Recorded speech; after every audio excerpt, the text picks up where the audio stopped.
Colossenses, capítulo de número 2, versículo de número 9. Pois em Cristo habita corporalmente toda plenitude da divindade. Versículo 10. E por estarem nele, que é o cabeça de todo poder e autoridade, vocês... Amém. Pai, nós queremos plenitude. Pai, nós queremos ser inteiros, com tudo que temos e com tudo que somos. Queremos entrar em quem Tu és.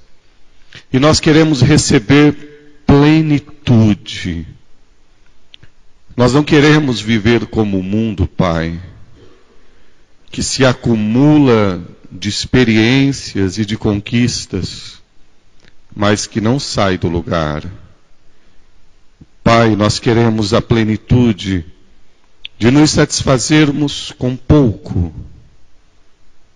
Nós queremos a plenitude de nos extasiarmos, de sentirmos a grandeza de um nascer e de um pôr do sol. Nós queremos a plenitude, Pai, do sorriso de uma criança, dos mais simples alimentos. Nós queremos a plenitude de uma simples manhã, de um simples esvoaçar dos pássaros.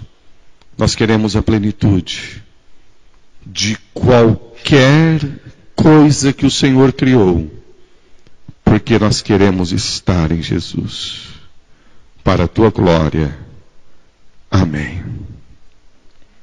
Para ser pleno, você não precisa ter tudo. Você precisa ser inteiro. Inteireza. Inteireza é uma palavra que poucos vão conhecê-la daqui a alguns dias.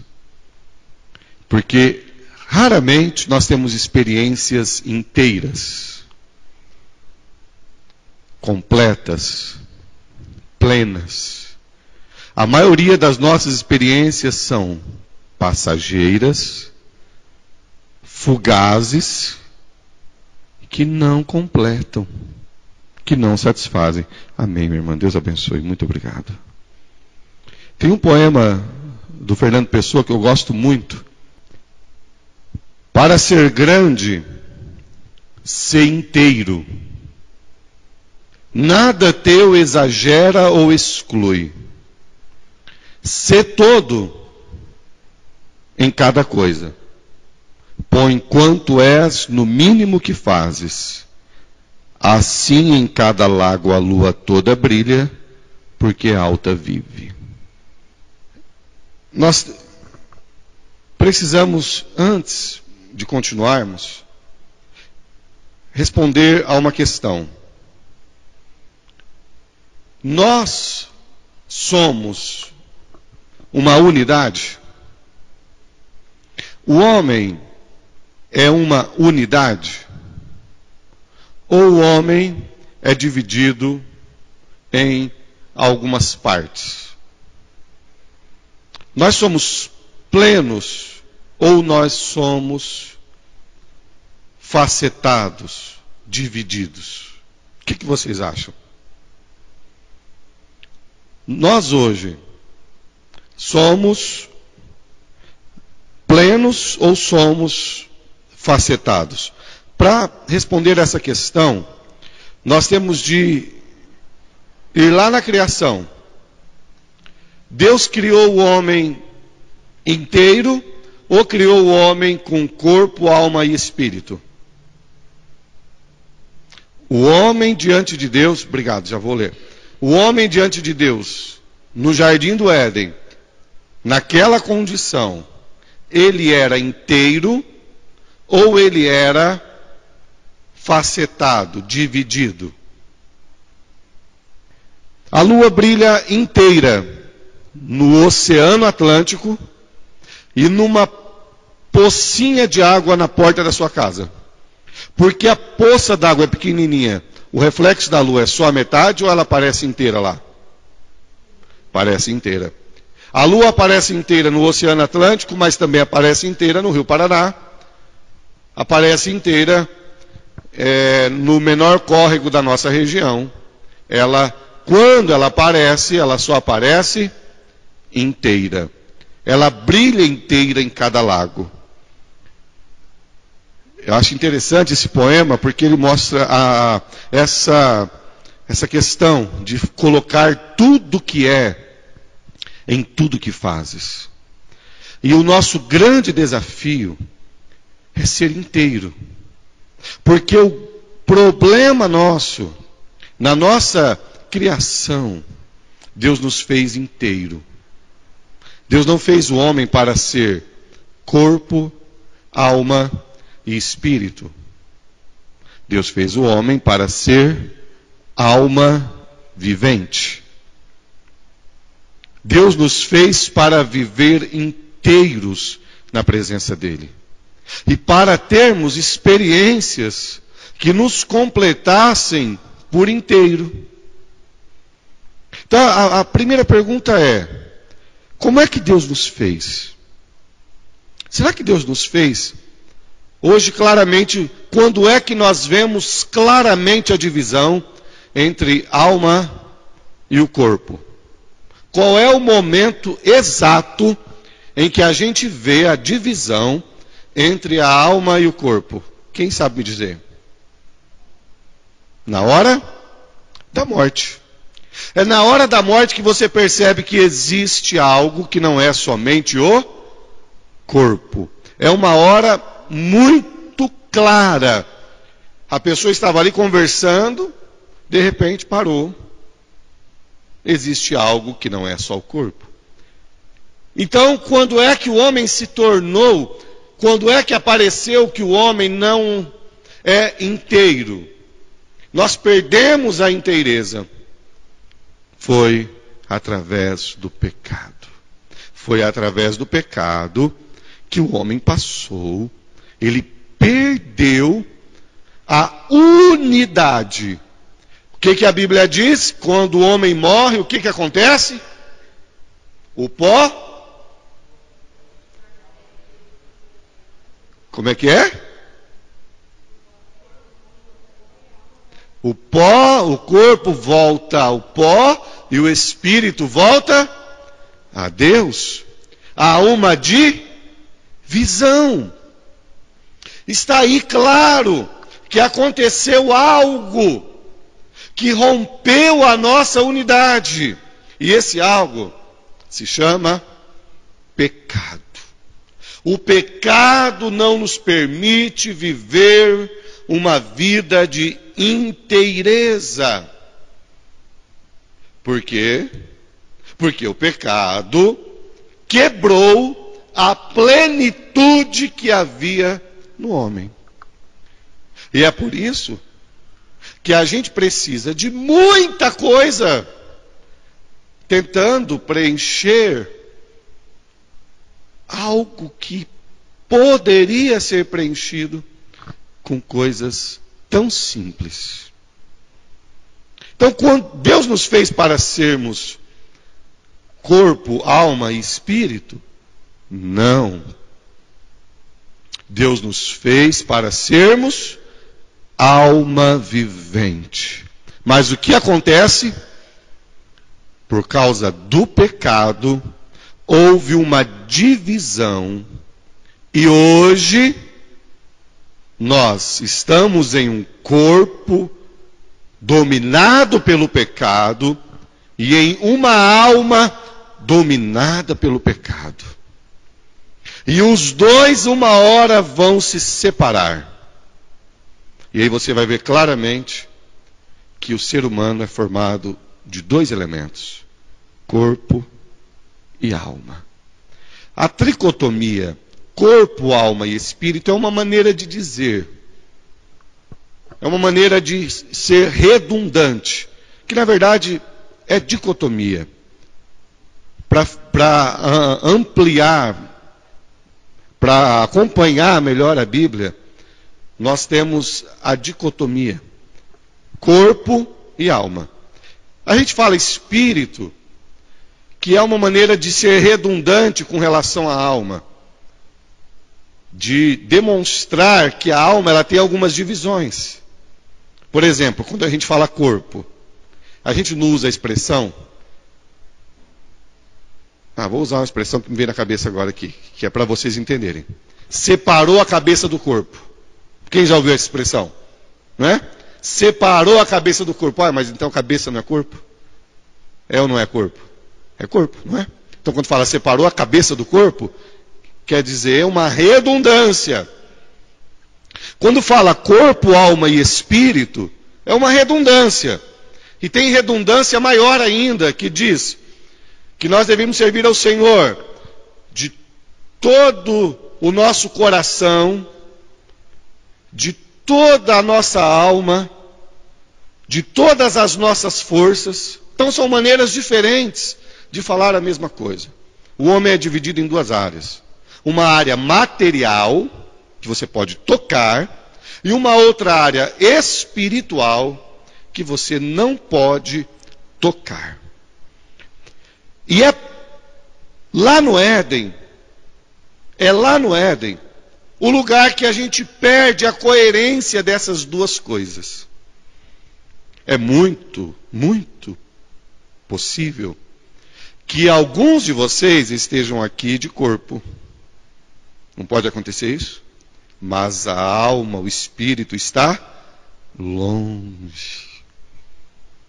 É muito possível. É muito possível também que alguns de vocês estejam aqui com muita vontade de estar aqui na alma, no espírito, mas o corpo não deixa.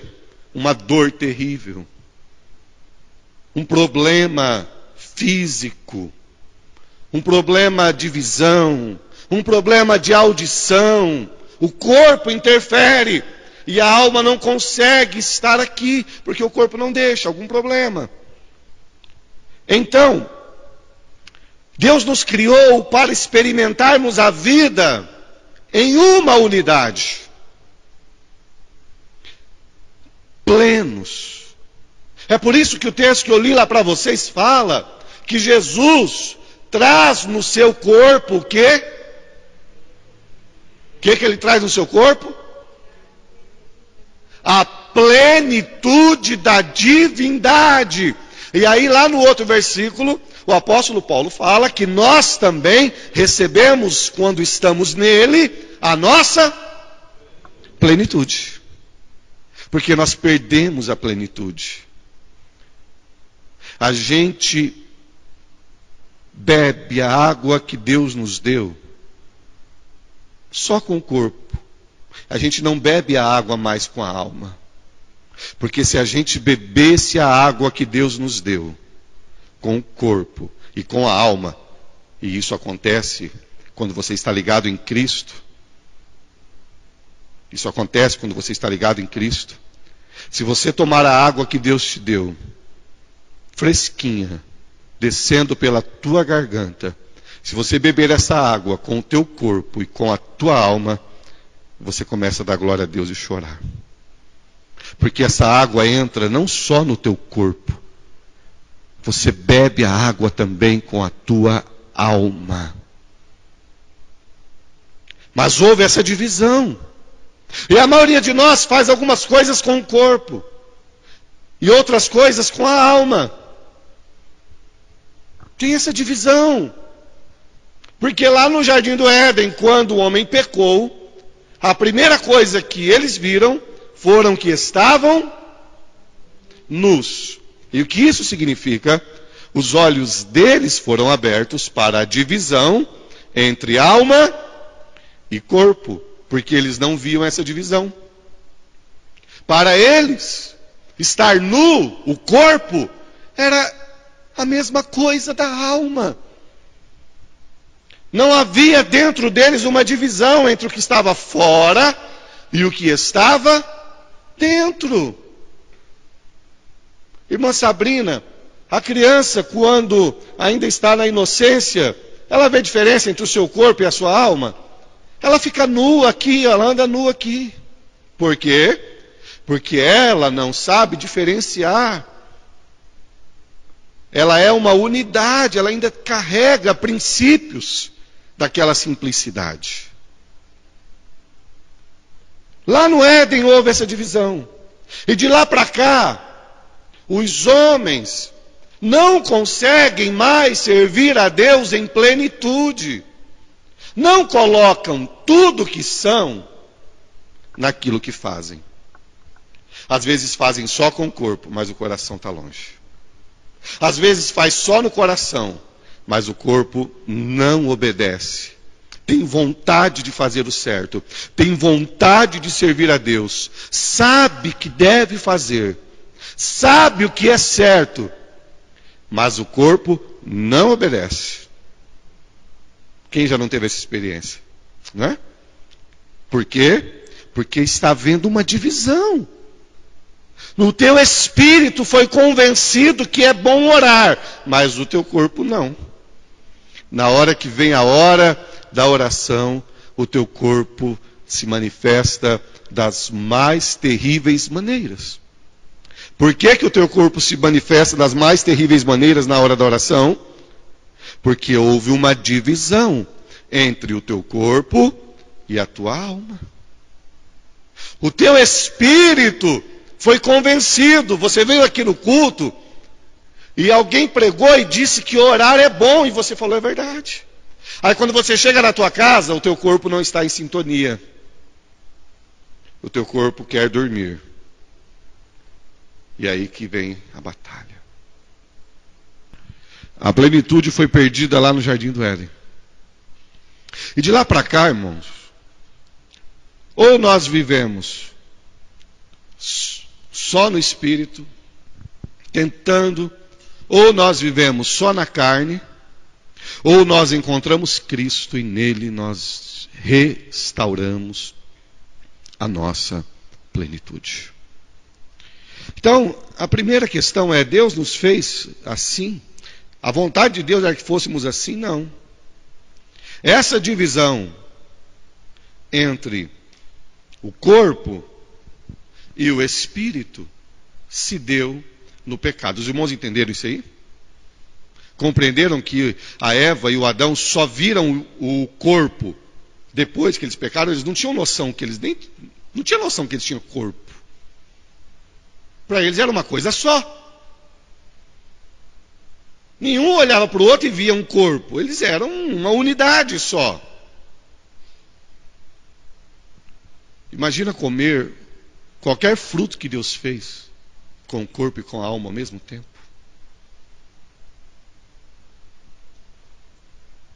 Eu me lembro de uma conversa que o pastor César disse que teve com o pastor Russell Shedd. Ele perguntou para o Shedd: e aí, o que você está fazendo agora? Deve estar chegando nos 90 anos. O que você está... Você não, senhor, né? O que o senhor está estudando? O que o senhor está fazendo? Ele disse: eu estou procurando palavras para cumprir. Mas como assim? Eles estavam tomando um café. E o Dr. Shedd disse para ele: olha esse café. A Bíblia diz que eu tenho que fazer tudo com ações de graças, não é? É. Então, como é que eu tomo esse café com ações de graças?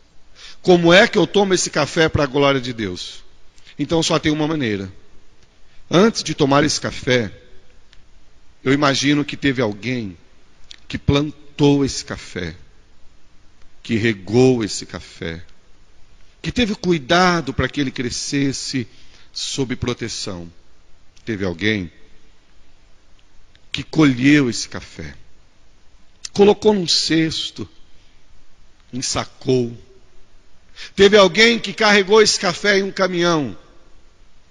Teve alguém que transportou esse café. Tudo isso falando do café. Teve alguém que torrou esse café. Teve alguém que colocou esse café num pacote. Teve alguém que transportou esse café para o supermercado. E foi falando. E agora teve a moça ali que foi lá e fez esse café para mim e trouxe aqui.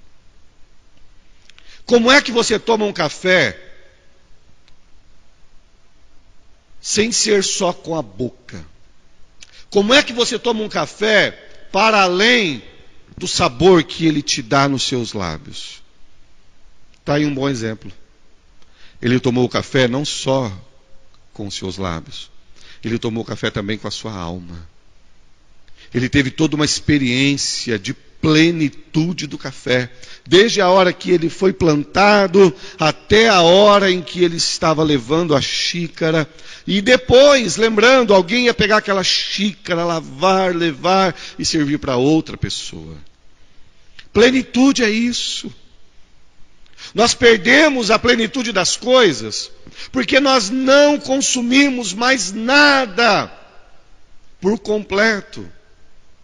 O que é um café? O café vem na xícara ali e nós olhamos para o café naquele momento, naquela hora e tomamos o café. Tomamos o café só com a boca, só com o corpo. E ele não dá a plenitude total.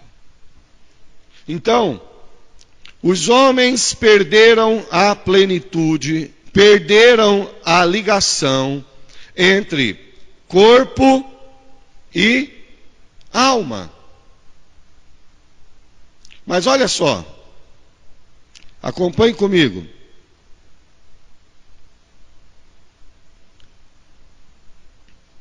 Primeira Tessalonicenses capítulo 5, versículo de número 23. E o mesmo Deus de paz vos santifique em tudo, e todo vosso, como é que está aí? Vosso espírito, o que mais? E corpo. Sejam o quê? Plenamente conservados. Nós estamos em busca da plenitude. E nós só encontraremos a plenitude quando voltarmos ao momento em que espírito, alma e corpo estiverem, qual que é a palavra que usa aí? Conservados. Conservados para que momento? Para a vinda de nosso Senhor. Para ser pleno, nós não temos que ter tudo. Nós temos de ser. E para ser inteiro, nós temos que ter conservados espírito, alma e corpo.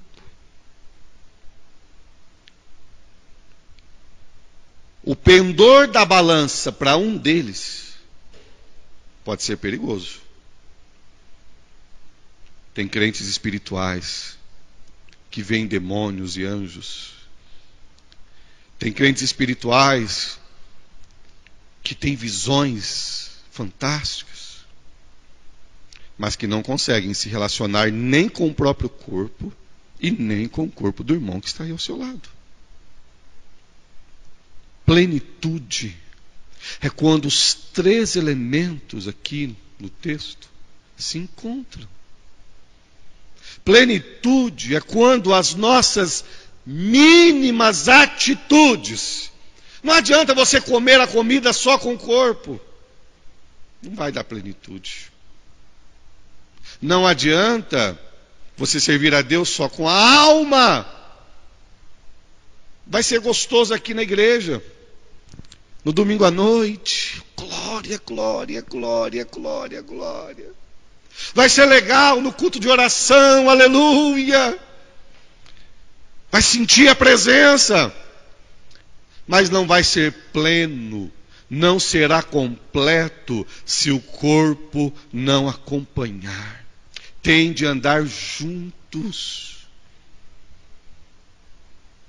Por isso que lá no texto que li, eu achei interessante, que fala que em Cristo habita, qual que é o advérbio que ele usa? Corporalmente, Jussiara. Parabéns. Corporalmente. No corpo de Jesus estava a divindade, a plenitude. Jesus se alegrava com as crianças, que todo mundo queria enxotá-las. Jesus vivia pleno, sem ter tudo. O homem que não teve tudo, enriqueceu a todos. O homem precisava de muito pouquinho para ter tudo. Sabe por quê? Porque o pouquinho que ele tinha era experimentado com o seu corpo e com a sua alma. Os irmãos estão entendendo? Então, irmãos, não adianta pressa para ter um relacionamento corporal. Você sabe por que hoje as pessoas estão buscando cada vez mais satisfação nos relacionamentos corporais? Sabe por que cada vez mais as pessoas estão procurando uma maneira de serem bem resolvidas com seus corpos, ou de serem bem resolvidas com os corpos dos outros? É porque eles estão tendo muitos corpos. Muitos corpos. E nenhuma plenitude. Porque está sendo somente corpo. Sabe por que a gente come tanto hoje? Porque a gente come só com o corpo. A gente não come com a alma. Aquele momento não está reservado com a glória de Deus. Aquele momento não está cheio de questões. Para que Deus tinha de ter Para que Deus tinha de ter o propósito de nos dar tantas papilas gustativas? Não bastasse a gente simplesmente encher o estômago? Mas não, Ele vai lá e coloca a capacidade em nós para que possamos diferenciar, sei lá, centenas de sabores. Dá para você imaginar o sabor explodindo na sua boca e você estar falando: Deus, para que tanto sabor? Tu és bom demais. Tu és maravilhoso demais. Por que a gente come? Por que a gente experimenta uma vida no corpo que não satisfaz? Porque nós estamos vivendo sem plenitude. Nós nos esquecemos que houve uma divisão lá no Éden. E que a primeira coisa que nós vimos foram os corpos. E essa divisão nos deixou um oco enorme, porque nós perdemos a capacidade de viver em plenitude. As coisas materiais estão aí para provar isso. A palavra de Deus, ela é apta para entrar na divisão da alma e do espírito. Houve uma divisão ou não houve? Houve. O homem foi feito alma vivente. Houve uma divisão. Divisão da alma e do espírito. Alma e o espírito aí são as partes que nós não podemos tocar. Alguém pode tocar na alma? Alguém pode tocar no espírito? São as partes imateriais, né? E a parte material, que é o quê? Juntas e medulas. A palavra de Deus entra nesse lugar onde foi feita a divisão. E é ela que pode discernir os pensamentos e as intenções do coração. No lugar onde houve a ruptura, nós somos seres caídos. E a maior prova de que nós somos seres caídos é que nós temos essa divisão. Nós temos essa divisão. Os animais não têm, mas nós temos. Nós temos algo que vai para o outro lado da eternidade. Jesus disse para o ladrão na cruz: hoje mesmo tu estarás comigo no paraíso.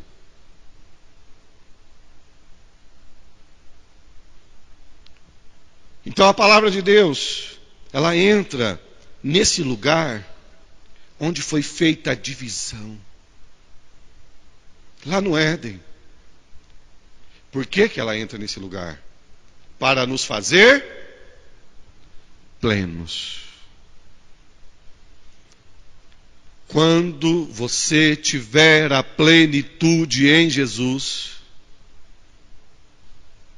uma formiguinha no chão, quando você olhar para essa formiga, não só com seus olhos de carne, mas com os olhos da alma e do espírito, é bem provável que você vai começar a chorar e a dar glória a Deus pela tua criação. O que é a ressurreição? Se você morrer hoje, a tua alma vai para onde? Para o paraíso, para Deus, para o seio de Abraão.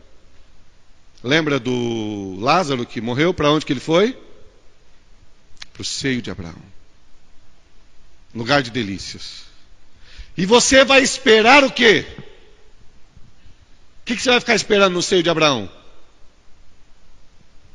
Lá você já vai viver com Cristo? Lá você vai andar com Cristo? Lá você vai ver Cristo? Não. Você ainda é um ser caído. O seio de Abraão é para seres caídos. Nós não vamos estar lá com um anjo. Nós não vamos estar lá vivendo as bodas do Cordeiro. Porque nós estamos divididos. Nós temos um corpo que está no cemitério e nós temos uma alma que está com Deus. O que é a ressurreição dos mortos? Voltamos ao jardim. Corpo e alma viram uma unidade. Os irmãos estão entendendo? A ressurreição, você vai estar lá no paraíso, aí de repente você vai ouvir alguém dizendo assim, agora. Aí você vai acordar nessa terra, num corpo transformado. Você vai ter um corpo ressurreto. Você vai ser uma unidade. Vai voltar a ser como era lá no jardim. Uma unidade. Essa unidade é o que nós buscamos hoje. Essa plenitude é o que nós buscamos experimentar hoje. Nós queremos viver isso, nós estamos lutando para isso.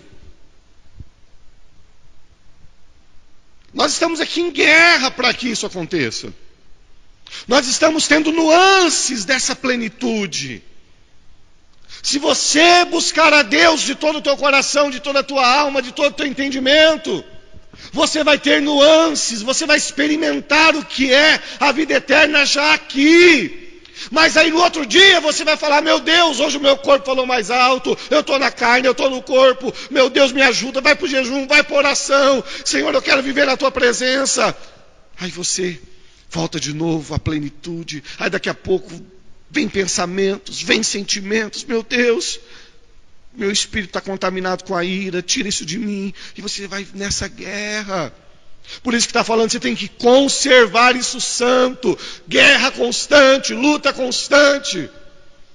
Há uma guerra, uma batalha entre o espírito e a carne. O espírito batalha contra a carne contra o espírito, e esses se opõem, por quê? Porque nós somos seres caídos.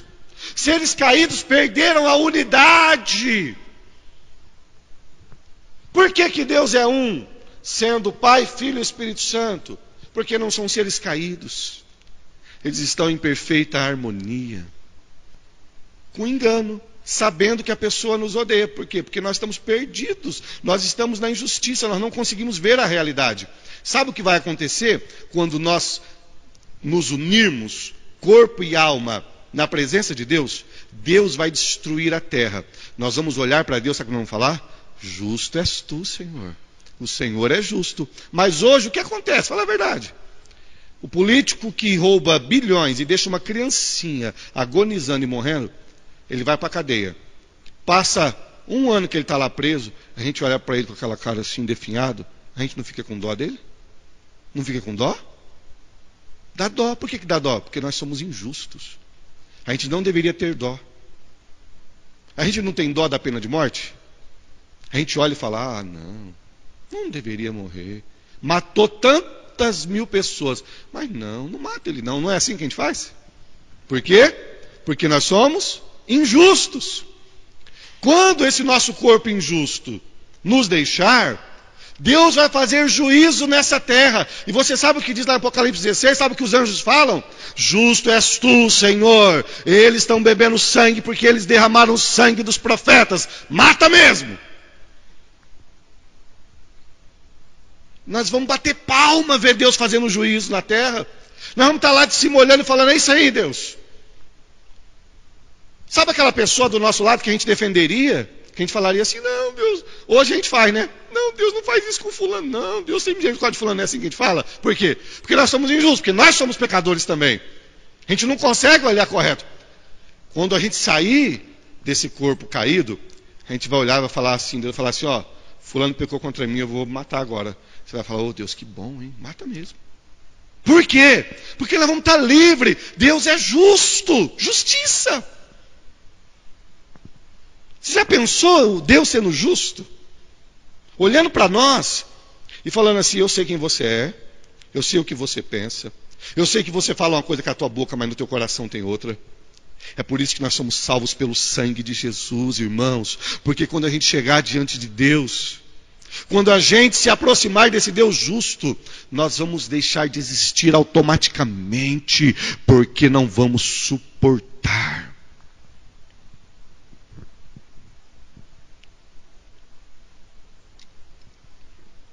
Até aqui os irmãos entenderam? Entenderam que nós tivemos essa divisão? Entenderam que a palavra de Deus entra nessa divisão? O que a palavra de Deus está fazendo?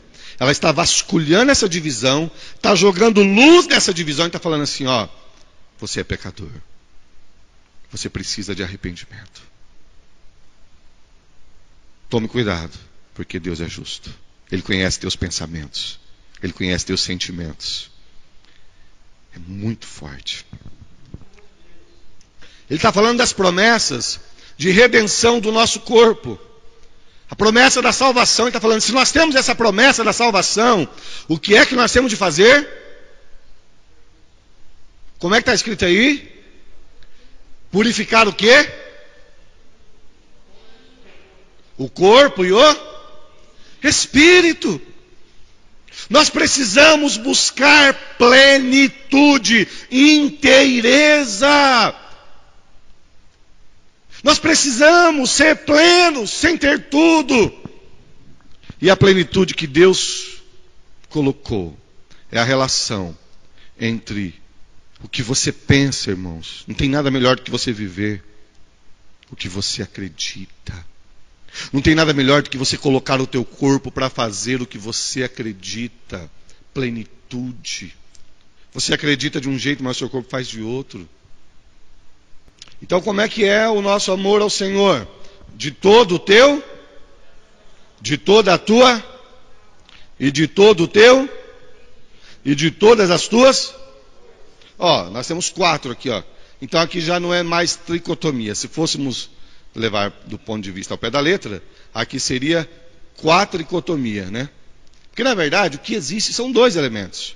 Um que você pode tocar e o outro que você não pode tocar, né? O que não pode tocar, alguns dividem como os seus pensamentos, da sua mente, por exemplo, e o seu espírito, que seria aquela parte que vai morar com Deus, né? Mas é uma divisão pedagógica, né? Porque na verdade a divisão que resolve é você ter 2 partes, uma que você vê e outra que você não vê. Então amarás o Senhor teu Deus de todo o coração, de toda a alma, de todo o entendimento e de todas as tuas forças. Quantas vezes aparece a palavra todo aí? Todo ou toda? Quantas vezes? Quem conta? 4 vezes. Nós estamos, irmãos, eu vou parar por aqui, vou continuar na terça-feira que vem, tá bom? Parar por aqui, vou continuar na terça-feira que vem. O nosso grande desafio no século 21. Nós estamos sendo convencidos de que nós podemos servir a Deus só com o corpo ou só com a alma. Você vê movimentos e mais movimentos, em que as pessoas vão para os cultos e lá nos cultos elas celebram. Elas estão ali servindo a Deus com a alma, aquele momento gostoso. Mas elas não colocam o corpo delas na cruz. Não colocam o corpo na cruz. E o que acontece com essas pessoas? Elas têm uma experiência fantástica na adoração. São apaixonados por Cristo. Mas não refletem a imagem de Cristo no seu corpo. Elas acreditam que tem um relacionamento tão legal com Cristo, que os jovens, foi feita uma pesquisa nos Estados Unidos, aqui no Brasil, creio que não deva ser diferente, em que o número de jovens que têm relações, casos sexuais, antes do casamento, entre os cristãos nos Estados Unidos, é a mesma quantidade que tem entre não cristãos. Pesquisem na internet, qualquer site de pesquisa. O número de divórcios entre cristãos é muito parecido com o número de divórcios entre não cristãos.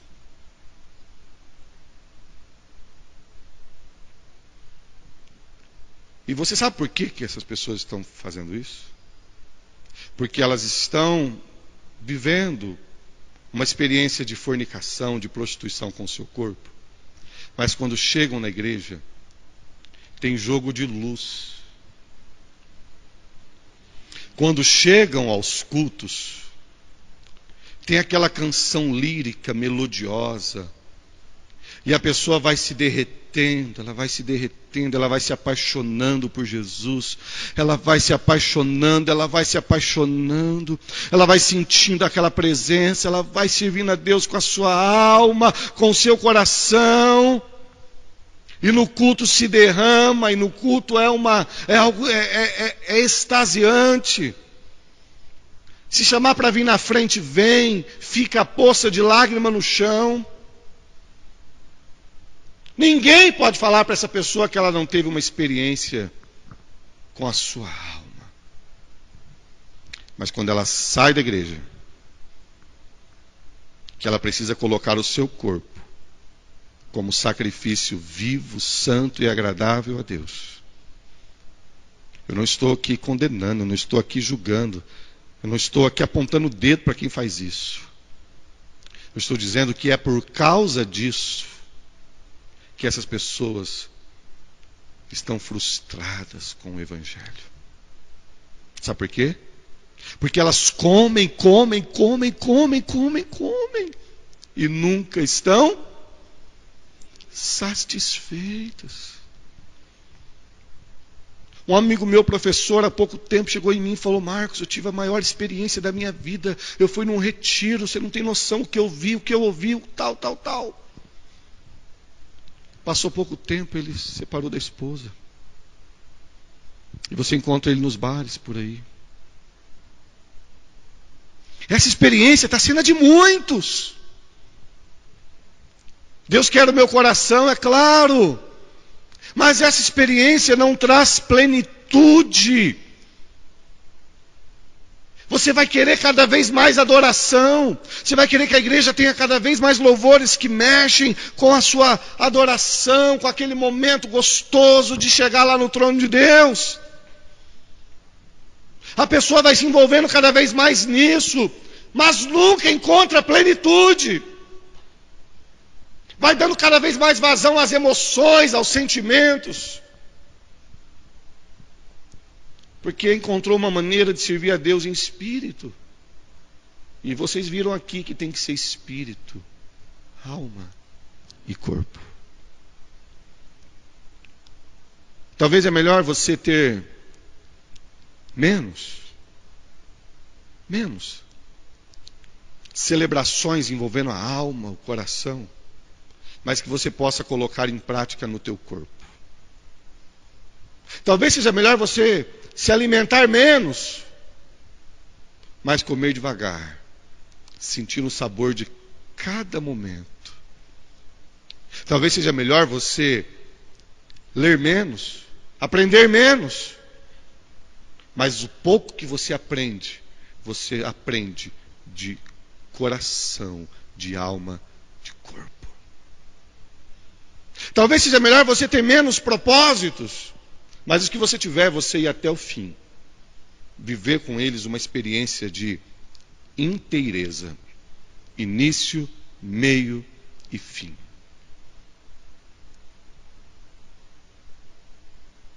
Voltemos ao jardim para encerrar. Prestem bastante atenção. A maior prova de que Deus fez o homem para ser pleno, sem ter tudo, foi que Deus colocou no jardim um fruto que não era para ser comido. Deus colocou no jardim um fruto e disse: você vai ver. Você pode passar por esse fruto. Você vai olhar para esse fruto. Você pode até ter vontade de comer, mas não coma. Você vai ter que aprender, Adão, que para ser pleno, você não precisa provar todos os frutos. Com um fruto a menos, você vai ser mais. Os irmãos estão entendendo? Deus colocou no jardim e disse: Adão, você vai ser pleno, eu te fiz completo. Eu te fiz pleno, você não tem falta de nada. Mas e aquele fruto lá? Não, aquele fruto lá não vai te fazer pleno. Ter menos para você será ter mais. Mas o que Adão escolheu? Ele escolheu tudo. E qual foi a promessa de Satanás? Você vai ser pleno. Tem coisa que Deus não te deu. Há coisas que Deus não te trouxe. Você precisa provar tudo. Você já comeu de todos, mas esse aqui tem algo que Deus não reservou para você. E o que aconteceu? Adão quis tudo. E hoje nós descobrimos que para ser pleno, não precisa ter tudo. Amém?